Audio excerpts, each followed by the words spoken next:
for our final question, this has to do with almost tying it all back together because when people hear Islam, especially in America, a lot of people think jihad, holy wars. So, with that in mind, what exactly is jihad, and is it ever seen as justifiable? So, how does the negative outlook on jihad as a war cry conflict with the Muslim interpretation of a fight against injustice? Yeah, so I should clarify that initially there's two types of jihad. So there's jihad on the individual level, which is to fight against your desires, struggle against yourself, or Which struggle would be against, like alcohol, right? Like at a party. yeah, whatever problems you're going through in your life to struggle for the sake of God. Like that's like sort of a spiritual jihad. But then there is war. Like jihad does mean war. Like it is a political tool of the state, and it's only used by the state. That's an important clarification. Doesn't mean you can just start some random militia group and just start invading countries or whatever. Like that's not how that works.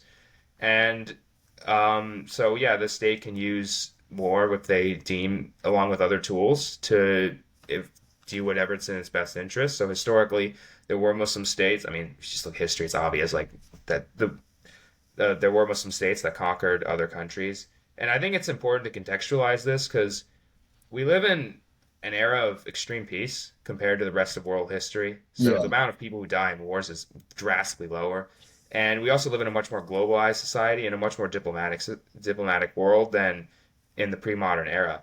In most of the pre-modern world, it was very much a kill or be killed society. So if you if your country didn't have an army and you weren't willing to fight to defend your ideas, your people, you were pretty much going to get wiped out by other people because there were tons of other groups that were competing with you that were going to do the same.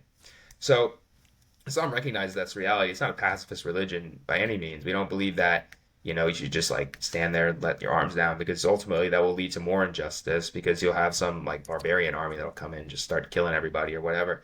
So Islam does allow these tools to be used by the state, and it's extremely important to understand that there are also rules of engagement within jihad. So this is an area of um, sort of that scholars of jurisprudence will talk about, or legal scholars. So basically, like you're not allowed to kill civilians, you're not allowed to kill children, you're not allowed to destroy like props and infrastructure, you're not allowed to light stuff on fire. There's certain you're not allowed to kill women at all.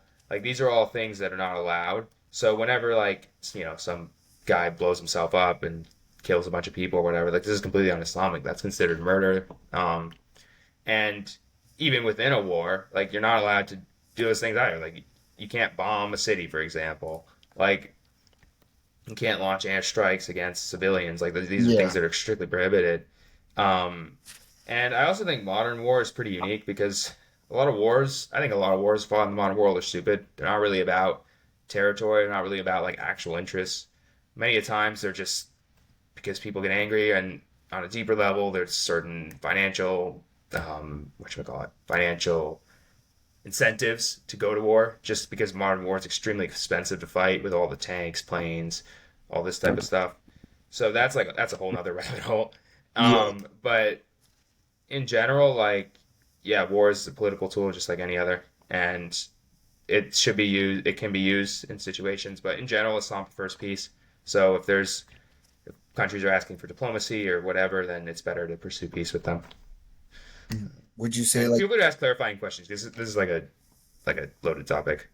yeah, yeah, yeah. And like would you say like jihad is taking on like I guess different could it take on different like forms with like the increase of cybersecurity attacks or like just I guess other forms of warfare that aren't necessarily direct or traditional? Oh, that's a big question. Yeah, yeah. I don't know. That's something that I actually think that's a good point. I think Muslim scholars should probably look into that because that is going to be how a lot of wars are fought. I think also the utility of sort of certain weapons, like autonomous weapons, stuff like that. Like how are those to be used? Like those are really big questions and important ones. What is Um, considered warfare now is my yeah, I'd question. say in general, attacking civilians is not okay though. So like Mhm. if you, for example, launch a cyber attack to like starve out the enemy or whatever, it's not you're not fighting against soldiers there. You're trying to dismantle a country. Um, I don't. I'm not an expert on these things, but I don't think that Islam would allow such a thing just because it's targeting civilians. Mhm. But yeah, that's definitely an area of Yeah. modern warfare is very complicated. Sorry, just to clarify, you said jihad can only be declared by a state? That's right. Yeah. So I can't just get a bunch of my friends together and be like, you know what, we're kind of pissed off at X, Y, and Z, so we're just gonna start conquering people. It's like, no, that's not like that's just pure vigilantism. That's what these terrorist groups do. So it has to be like Um, an organized declaration of war, essentially. yeah, yeah, that's a good way of putting it. And it would have to be Muslim, right? So say the United States declared war or any other country that was not majority Muslim, that would not be considered jihad. Or I say don't say think the so. reasons behind, sorry. Let's say the reasons behind have to do because they're trying to like promote the ideals of jihad. So the state declares war or does any other program to combat that. Would that be considered jihad or? I don't know because I think jihad basically in the Quran, like it's the expression is jihad fi sabilillah, which means jihad, like struggle in the cause of God. So I don't think the U.S.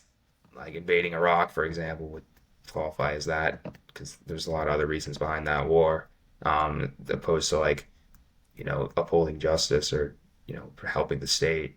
Ultimately, like these tools are meant to help because the thing is injustice that exists, like we understand that certain wars have to be fought in order to prevent people from doing bad things. Like, obviously, like the Nazis were very evil. Like America didn't come in and and basically invade them and destroy them. Like, it could have been a lot worse. Like it was already extremely bad. But like, um, the Japan, same thing. Like, obviously, like Islam doesn't promote like bombing civilians and whatnot, but like Japanese bad guys. There's a lot of there are bad people in this world, and like you need to defeat them sometimes. Yeah, so I guess it's that line between like defense and attack that you have to consider. Yeah, The moral, uh, you have to promote the morality of the world. And if and that requires violence, I guess. I mean, yeah, I would say so. The thing is, like, obviously these are case by case basis things, and these are things that Islamic scholars would consider all the variables before making certain rulings on whether it be permissible to attack certain countries. And obviously, when it comes to the rules of Islam, countries like rulers have to abide by them. But at the same time, like obviously with political conflicts and whatnot, there's going to be rulers that are going to be greedy. They want to take over certain land for whatever reason. Like there were a lot of Muslim conquerors that conquered a lot of land, not necessarily in the best way. Like I don't know Yeah, if you guys are familiar with Tamerlane. Killed a lot of dudes. Most of the people he attacked were Muslim too. You wouldn't really say that he was like some great, mujahid or whatever.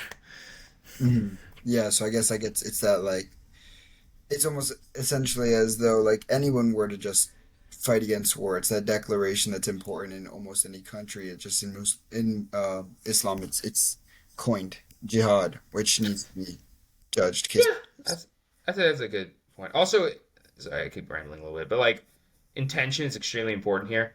Um, like the prophet said that all actions are judged by intentions. So if you're invading countries because you want to improve your legacy or you just want to take resources or whatever, these are not valid reasons to invade a Mhm. country. Like it's not allowed, and it's a major injustice. So But if you're yeah, I see. yeah, but if you're invading countries because it can be about resources. Like I don't know if you guys are familiar with sort of what's going on with Egypt and Ethiopia. Like the country's trying to cut off your water supply, obviously that's endangering the rights of your citizens. So that it would not Yeah. it would make sense that you would fight against them because they're hurting your people, and ultimately as a ruler you have a duty to protect and Yeah, yeah, and protect your people. relating that same concept back to like the U.S. versus Japan, Yeah. just to be a Yeah, devil's advocate, because like I've gone into that like I guess area of conflict super in depth, um, because by intention I guess you can go like in depth by depth. It's like sure on that end like the Japanese they had bombed Pearl Harbor and that's definitely something to retaliate, but the Japanese had bombed Pearl Harbor because the U.S. had already sanctioned Japan and had cut off basically all its trading resources and yeah, without too much ability to trade, Japan's really only method of leaving that stronghold was to rebel.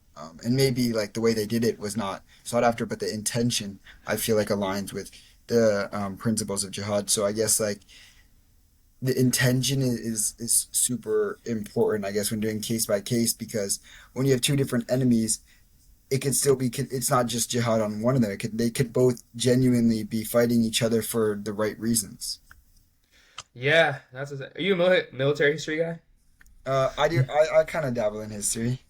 Yeah, I respect that. I used to be obsessed with that when I was younger. I So actually think it's a fascinating area of history. Yeah, and I think it's Um, just super cool to see like all the different topics because like for I think like on the Japanese side because I had really gone into that for me at least the invasion on Pearl Harbor was justified logically because without it or any invasion of some sort um they would have just crumbled internally. yeah, no, it makes sense. Like they're like obviously like, I'm an American, so I'm to defend my country, but like Yeah, yeah. the and but yeah, like, it's important to understand like the reasons behind like countries don't like. That's a good point. Like Japan just wasn't just like woke up one day and be like, we don't really like the Americans. We're just gonna bomb them. Like it's like I know, yeah, there's there's much a Yeah, lot deeper of yeah. reasons reasons for behind everything. why countries go to war with each other. Um, And they could both some are good, essentially some are bad. Yeah. and they could Yeah. essentially both be like corroborated by the concept of jihad on both sides. I wouldn't call the thing is I don't think it's appropriate to use like Islamic legal terms to describe like That's true. political War. conflicts between non-Muslim powers, just because Uh-huh. jihad's like a specific. Yeah. So That's true on actually. more, Sorry, oh, it's sorry. calling me. So on morality and everything, just I know it flashed in my head while we were talking about Egypt and Ethiopia. If you're declaring war in order to defend your citizens, whether that's acquiring resources that they need because they were blocked off, at what level does it become justifiable? Like obviously invading Iraq for oil, that would not be justifiable, even though it would boost the economy. However, declaring war on another country to secure a resource that you need would be justifiable. So where's that exact line? Man, I don't know like, all the details of it. I'll give you the basics so that you can sort of. So Islamically, we believe that there are five things that should be protected: property, life, intellect, religion, and shoot, what's the other one? Family. So if countries are sort of, that's a good one, like life. You need water to survive. If a country's threatening your ability to produce water for your citizens, that's probably a pretty good reason to fight. But like I said, it's a case by case basis thing. I'm not a scholar on these things. I think you would need.